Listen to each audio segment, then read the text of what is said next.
Assalamu alaikum wa rahmatullah. Alhamdulillah. Wassalatu wassalamu ala rasulillah. Wa ba'd. The next chapter is Babun fi nahi an izhar al-shamatata bil Muslim. So the chapter on the prohibition of showing any discontent or happiness at the misfortune of another Muslim. وعن واثلة ابن الأشقع رضي الله عنه قال قال رسول الله صلى الله عليه وسلم, the Messenger of Allah said, لا تظهر الشماتة لأخيك. Don't show happiness when something bad happens to your brother. فيرحمه الله ويبتليك. If you do that, then it might be that Allah will show him mercy and will test you. رواه الترمذي وقال حديث حسن. Yeah, this hadith is in Tirmidhi and it's sufficiently authentic. So the Messenger of Allah ﷺ is teaching a very important principle.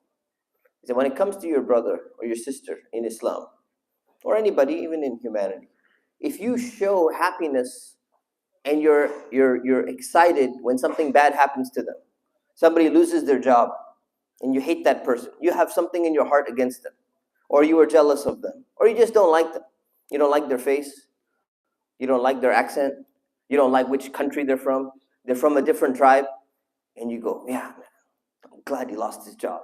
Somebody has a problem in their family, something happens to their child, their son does something, their daughter does something. You say, man, see, that person, they got what they deserve. I'm glad this happened to them. The Prophet ﷺ is saying you should never, number one, you shouldn't have that in your heart, and number two, you should never show it. He's specifically talking about showing it. Because when you show it, it actually has a societal effect around other people.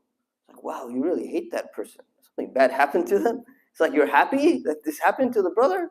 Like he slipped and fell, and you're happy. He's like, yeah, I'm glad he sprained his ankle. Horrible thing to do, number one.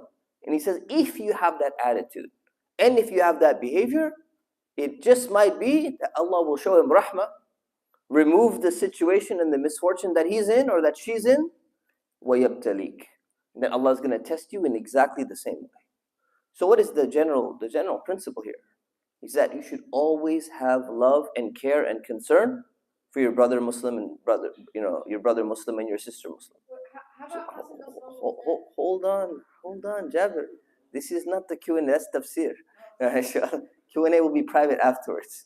So when it comes to this, we shouldn't have this idea of, I'm glad this thing, we should always want good for the other person, right? So that should be our general default principle of wanting good for somebody else. And if something else happens to somebody, you say, you know what? Allah knows best why the person is being tested. But you don't show that, because imagine if it happened to you. You wouldn't want somebody else saying, I'm so glad this happened to them. So may Allah subhanahu wa ta'ala put mercy and gentleness and care and concern into our hearts about our brothers and sisters. Ameen wa sallallahu ala sayyidina Muhammad wa ala alihi wa sahbihi wa sallam. Assalamu alaikum.